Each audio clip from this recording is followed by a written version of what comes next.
સ્વામીશ્રીએ જેટલા દેશોમાં વિચરણ કર્યું એના કરતાં વધારે સ્વામીશ્રીએ હજારો ગામોમાં વિચરણ કર્યું છે. એના કરતાં અનેક ગણો વધારે લાખોની સંખ્યામાં સ્વામીશ્રીએ પત્ર લેખન કર્યું છે.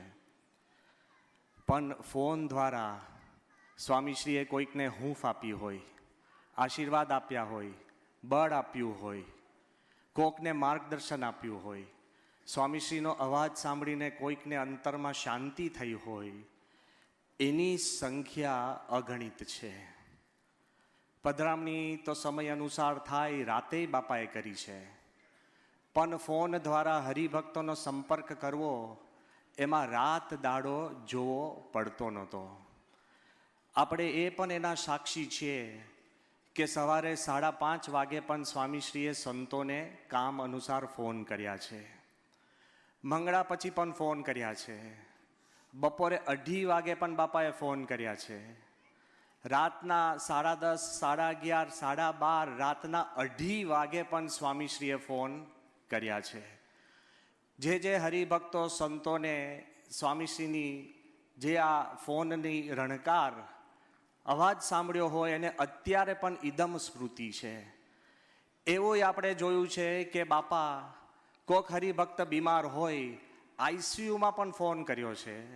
અંત અવસ્થા ઉપર હોય તો ફોન એ પેશન્ટના કાન સુધી પહોંચાડ્યો હોય અને સ્વામીના છેલ્લા શબ્દ સાંભળીને પણ હરિભક્તો ધામમાં ગયેલા એવા પણ પ્રસંગો આપણે સાંભળ્યા છે.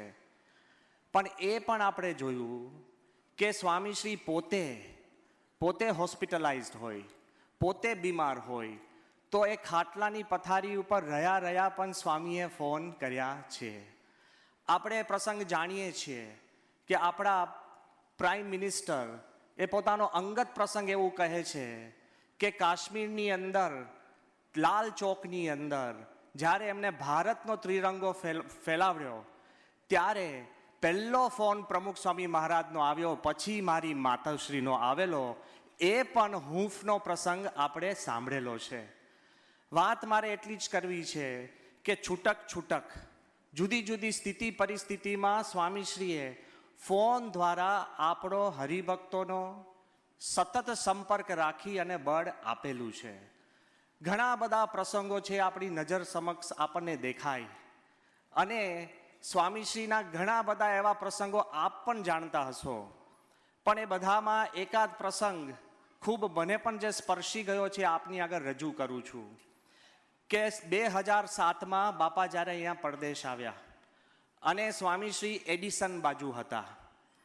દેશની અંદર એક બહુ જ મોટી એક ગામ વચ્ચે અને ગામના મહુદીઓ વચ્ચે બધા જે મહાનુભાવો હતા એ વચ્ચે અમારી એક ચર્ચા ચાલતી હતી.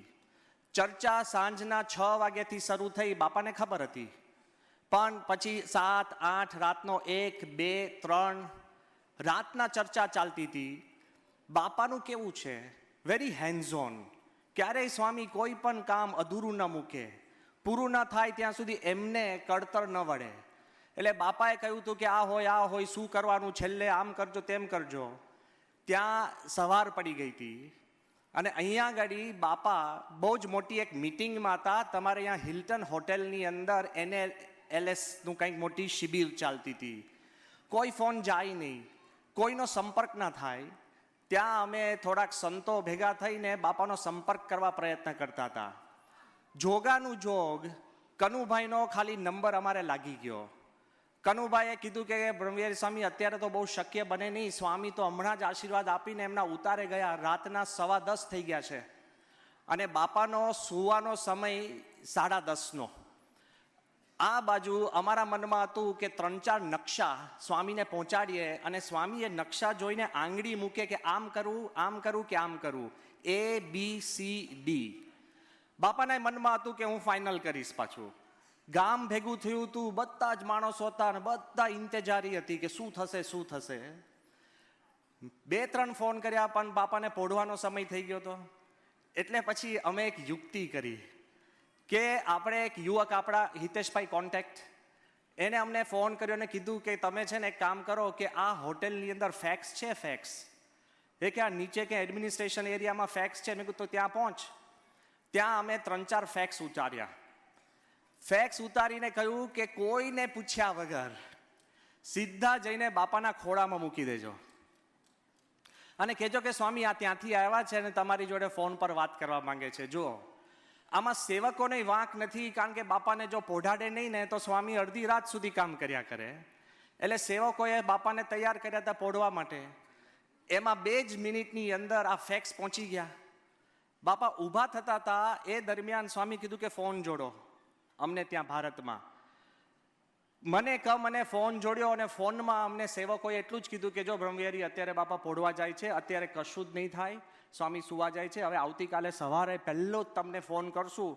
એટલે અમે ત્યાં છે ને થોડીક દલીલ કરી. મેં કહ્યું ભાઈ આવતીકાલ સવારની વાત નથી, સવાર તો પતી ગઈ અને અમારે આ અડધો કલાકમાં જવાબ આપવાનો છે. એટલે ગમે તેમ કરીને પછી રસ્તો કાઢવા પ્રયત્ન કર્યો. આવી રકઝક ચાલતી હતી ફોન ઉપર. એટલે રસ્તો કાઢવા પ્રયત્ન શું કર્યો, મેં એવું કીધું કે જો એક કામ કરો ને, બાપા પોઢી જાય પણ એમના આંખના કોન્ટેક્ટ લેન્સ નહીં કાઢતા, સૂતા નકશા દેખાડજો. સૂતા તમે દેખાડશો અને સ્વામી કહેશે ABCD તો એ પ્રમાણે અમે આગળ વધશું. સૂતા દેખાડજો. સેવકોએ કીધું કે ના હવે સૂઈ જાય તો આંખમાં કોન્ટેક્ટ લેન્સ તો રખાય નહીં, એટલે એ શક્ય ન બને. એટલે અમે કહેતા કે ના ગમે તેમ કરીને છેવટે સૂઈ જાય ને નાની બેટરીની લાઇટમાં પણ નકશા દેખાડજો. આવી રકઝક સ્વામીએ ફોન ઉપર સાંભળી. બધી રીતે બધા સાચા હતા. સેવકોની ભાવના હતી કે બાપા પોઢી જાય, ઇમ્પોર્ટન્ટ હતું. એવી જ્યારે રકઝક ચાલતી હતી બાપા એકદમ બોલ્યા. બાપા કે નાનચંદ અમારે સ્નાન કરવા જવું છે. જો આ ધીસ ઇઝ પ્રમુખ સ્વામી. સ્વામી કે અમારે સ્નાન કરવા જવું. તો કે એમ? પછી કોઈ સેવક બોલે? પછી એટલે મેં કીધું પતી ગયું, પૂરું થઈ ગયું. એટલે પછી ફોન મૂકી દીધો અને નાનચંદ સ્વામી કહેવાય બાપા ચાલો સ્નાન કરવા. એટલે એ પતી ગયું, પેલું પતી ગયું. પછી 15 મિનિટ પછી નાનચંદ સ્વામીનો મને ફોન આવ્યો. મને કે બ્રહ્મવિહારી. મેં કહ્યું હા સ્વામી. એ કે જો બાથરૂમમાં બાપા છે, એક હાથમાં શાવરથી સ્વામીને સ્નાન કરાવીએ છે, સ્વામીએ કોન્ટેક્ટ લેન્સને ચશ્મા પહેર્યા છે, બીજા હાથમાં બાપા પાસે આ તમારા ફેક્સ છે, ફેક્સને પાણીનું ટીપું પણ અડવા દીધું નથી અને બાપા ફેક્સ જોઈને તમારી જોડે વાત કરે છે. સ્વામીએ ફેક્સ જોઈને કીધું સ્વામી કે આ C છે ને C? અમે કીધું હા. બાપા કે એ પ્રમાણે કરો. પ્રમુખ સ્વામી મહારાજ પોતાની બીમારીમાં ફોન લીધા છે, બધી જ રીતે કોઈક બીમાર હોય તો ફોન લીધા છે, પણ સ્વામીએ ક્યારેય પોતાનું કર્તવ્ય જતું કર્યું નથી. એમને કોઈને ના કીધું, સંપ રહે એની માટે પણ સ્વામી રસ્તો કાઢ્યો. કદાચ સ્નાન કરવા જવું ન પણ હોય અને સ્નાન કરવાનું બહાનું કાઢીને પણ સ્વામીએ જે કાર્ય હાથમાં લીધું હતું એ ફોન દ્વારા સ્વામીએ પૂરું પાડ્યું. આજે વાત એટલી જ કરવાની કે સ્વામી જે ફોન કરતા હતા, સ્વામીના ફોનમાં અવાજ સાંભળવા માટે પણ કેટલી તત્પરતા. જ્યારે બાપા છેલ્લે બહુ જ બીમાર હતા ત્યારે આપણા પ્રાઇમ મિનિસ્ટર સાહેબનો ફોન આવ્યો અને કીધું કે ઘણા વખતથી બાપાનો અવાજ નથી સાંભળ્યો, તો બાપાનો કંઈક અવાજ સંભળાવો તો સારું. અને તે વખતે બાપાની જયંતિ હતી. બાપા એકદમ થાકેલા હતા એટલે બાપા આરામમાં ગયા. એટલે મેં કીધું કે અત્યારે નહીં થાય સાહેબ, તમે સાંજે 4 વાગે કરો. સાંજે 4 વાગે કર્યું તોય બાપા આરામમાં હતા. 6 વાગે કર્યો ત્રીજી વાર તોય આરામમાં હતા. છેલ્લે સાહેબે શું કીધું કે જો એક કામ તો કરો, કદાચ બાપા આરામમાં હોય તો તમે ફોન સ્વામીની નજીક લઈ જાઓ, પ્રમુખ સ્વામીનો શ્વાસોશ્વાસ સંભળાશે તોય અમને શાંતિ થશે. સ્વામીનો શ્વાસોશ્વાસ એ સ્વામીની કરામત હતી. આ બાજુ પણ અત્યારે આપણે મહંત સ્વામીને જોઈએ. મહંત સ્વામી ઓછા બોલા છે પણ માર્મિક છે. એ વારે એકની એક વાત કરતા નથી. એમના 2 શબ્દની અંદર ફોર્મ્યુલા આપણને પ્રાપ્ત થતી હોય છે. મહંત સ્વામીને પણ હું વાત કરું કે બહુ જ મોટા એક અધિકારી કેશવકુમાર બાપાને બહુ જ પોતે મિસ કરતા હતા. એમને કીધું કે બાપા મારા કુટુંબને ને મને બધું, મહંત સ્વામીને કીધું કે મારા કુટુંબ, મારા દીકરા દીકરી બધાને પ્રમુખ સ્વામીએ સાચવ્યા છે. તે વખતે મહંત સ્વામી એકદમ કીધું કે તમારા જમાઈને ફોન લગાડો. જિંદગીમાં એના જમાઈને મળ્યા નથી, જમાઈ પણ મહંત સ્વામી પાસે આવ્યા નથી. કોઈ એવું ઇન્ટરેક્શન કે ભાવ નથી. મહંત સ્વામી કીધું તમારા જમાઈને ફોન લગાડો. એના જમાઈ લંડનમાં બ્લેક રોક કરીને કંપનીમાં કનેરી વોર્ફની અંદર કામ કરે, બહુ જ મોટી પોઝિશન. પેલો ફોન ના ઉપાડે. કેવું લાગે? સત્પુરુષ ફોન કરતા હોય ને પેલો ફોન ના પડે, મીટિંગમાં છે. મહંત સ્વામી કે એનું આન્સરિંગ મશીન છે. આન્સરિંગ મશીન ઉપર મહંત સ્વામીએ આશીર્વાદ મૂક્યા. અત્યારે પેલો છોકરો કહે છે કે જ્યારે મને જીવનમાં કંઈક મૂંઝવણ થાય તો મહંત સ્વામીનો આન્સરિંગ મશીન વાળો આશીર્વાદ સાંભળું ને મને શાંતિ થાય છે. મહંત સ્વામીએ પણ કેટલાય હરિભક્તોને રાતે 1:30 વાગે જાગીને પણ આઈસીયુમાં હોય તો આશીર્વાદ આપ્યા છે. કેટલાના નિર્ણયો 2 શબ્દની અંદર જેમ બાપા આશીર્વાદ આપતા એવા આશીર્વાદ આપ્યા છે. દરેકને હૂંફને બળ આપે.